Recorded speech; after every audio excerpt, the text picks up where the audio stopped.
Are you a musician wanting to teach online? Perhaps you're needing to transition your in-person studio to an online studio, but you're just struggling with the how-tos and the tech?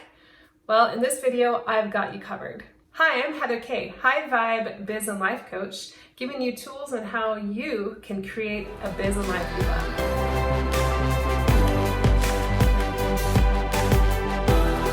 Be sure to subscribe and hit the bell for high vibe tips coming at you every Wednesday at 8 a.m. CST. So creating an online studio is really quite simple. What I want you to think about is what you actually need in an in-person studio, and we're going to be creating that online. So the first thing is you need to have a space, your office space, your studio space. And so what you see behind me, this is actually where I teach online. This is my office, this is where I work, this is where I work with my clients, practice, create my compositions, my books. Everything happens in this space here. So just think about your space. You want to have a space that's well lit with natural light. Actually, in front of me right here is a large window, so I get a lot of natural light, sometimes too much, but natural light is best. If you're unable to have a natural light, then just make sure you purchase a box lamp or something that's going to give you really good lighting so you are well lit for your clients. And you also want to have it to be a quiet space. We don't want to have, kids running around or dogs running around. Think about maybe in your in-person studio you have that, I don't know, but I like to keep everything really pretty quiet. So I have this room set up just for me and the door is shut and nobody comes in and out while I'm working with my clients. The other thing to think about is that you have everything close by. Whatever your instrument is, you want to have it close by.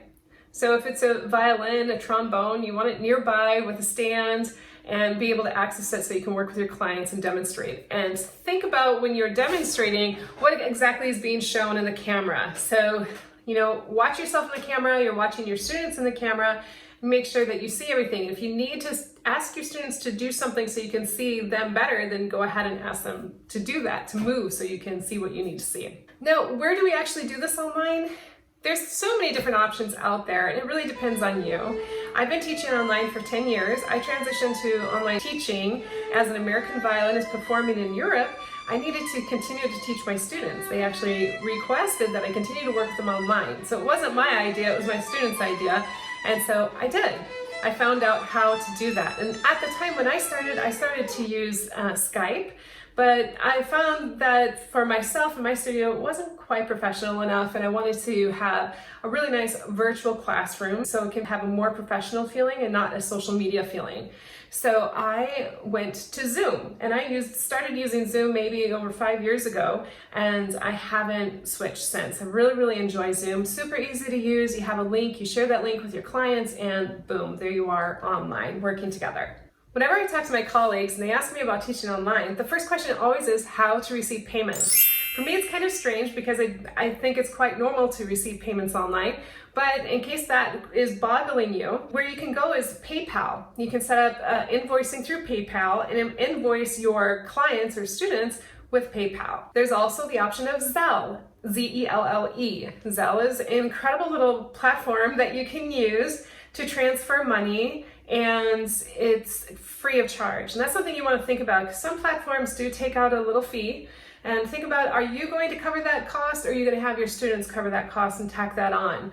I personally just cover the cost. I don't expect my students to pay for a PayPal fee or any type of credit card fee. And that's how I think, but you can think how you want, and just make sure you include that and know that there are fees taken out for specific platforms. With PayPal, you can invoice or you can send a link or have them click on a link and they're able to pay you that way. If you use QuickBooks for your accounting, you can set up invoicing through QuickBooks and invoice via QuickBooks. When I first started teaching online, I continued invoicing on a monthly basis. But for me, I found that really took a lot of time, and I prefer to send a link or have my clients pay via Zelle. The next thing is just a little bit more in depth into the tech. If you're using a computer that's within the 5-year range of age, you're really going to be pretty fine with the camera and the audio and the microphone. But you can purchase a separate microphone to help with the sound. Years ago, I purchased this snowball ice This is what I personally use for my teaching and working with my clients. So that's just something to think about if you want to upgrade your microphone. You do want to have fast speed internet. If you don't have fast speed internet, it's going to be really difficult to teach online. Same with your clients if they don't have fast speed. As I am located in Bulgaria, it's one of the fastest internets in Europe. And when I go back to the States, I find that the States do have, in general, a slower internet, slower speed. So just make sure you do upgrade your internet and ask that when you're working with your clients, especially if you're working with young kids, that their brothers and sisters are not using the Wi-Fi at the same time. That will drain the speed. I also make sure I ask my clients that they have all other windows closed, and that way they can focus in specifically on what we're doing and the internet speed is not getting drained. Scheduling. Okay, so it's super important to be scheduled properly, because if you're working with a client and then have another client coming in and you've double booked yourself, that's something you want to completely not have happen. So what I use is Google Calendar, and I have that on my phone and on my computer. Everything's synced, so I can, no matter where I'm at, I have my calendar right with me. I can just go schedule a client in, or I can see that a client has scheduled in. I use Calendly. Calendly connects directly to my Google Calendar, and that way my clients can schedule with me, and then I will have that in my Google Calendar. If ever I have an activity or a rehearsal that I know is I'm not going to be available for a specific amount of time, I'm able to say that I'm busy for that specific amount of time in my Google Calendar, and it communicates with Calendly. So then Calendly sees, okay, nobody can schedule in that specific time. When you're working online, you're most likely going to have students from all over the world and clients from all over the world. And that means different time zones. It can be an absolute headache if you're trying to keep up on your own with all the different time zones and your own time zone, and yeah, a mess. So Calendly takes care of that. Perhaps you're working in person and online, and so just schedule in your in-person in your Google Calendar, mark it as busy so people are not able to schedule in at that time. You also want to set a window of time that people can schedule in with you. So say you don't want somebody scheduling in and then you have an appointment in 2 hours in case you are out and about. So you just make sure you have a time frame of maybe 24 hours that they're not able to schedule in last minute. And you can set that up very easily in Calendly. Assignments, how to take notes and share that with your clients. I love Google Docs. As you can see, I use quite a bit in the Google Suite, actually pretty much everything. With my clients in Google. Google Docs are great because you can share your notes with them via a link, and they can see exactly what notes you took in the session, and they can see exactly what their assignments are, so that there's no question the next time you meet what they were supposed to have done during the week. Music library. I love Dropbox. I create a folder for my students and clients, and we can share materials that way via the folder. What I prefer the most is that they have their hard copies that they're working with and I'm working with the same edition, or I ask them to purchase the same edition so we're on the same page, because if it's a different edition, same piece, as you know, it can be completely different with bowling's fairings and dynamics even. So make sure you're working with the same edition. And a great way to share files is with imslp.org.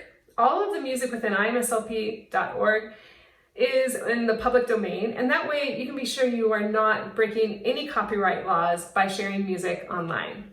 If you are needing more support in transitioning to an online studio, I created a quick little mini course for you called Online Teaching Techie Toolkit with actual tutorials of these specific platforms that I just talked about to walk you through step by step. I completely understand as a musician not to have any tech and then have to transition or create an online studio can be mind-boggling. When I first started working online 10 years ago, I had no clue. I was lucky to even understand how to get my emails. I was a complete technophobe, so if I can do it, you can too. I'll leave a link in the description below to the Online Techie Teaching Toolkit. It's only $25, and it's a great opportunity for you to check out how I have my online studio website and how a membership site looks and works, so that you can take note in the future if you're wanting to create your own online courses. Keep in mind, this is only the beginning. Once you start working online with an online studio and working with your clients, After this, you can start to create digital products and online courses to supplement your clients' education. Sending you tons of high vibes and good luck with your studio creation. And I'd love to hear from you. Share in the comments below what has been your biggest struggle or question that you have in creating your online studio. Ciao!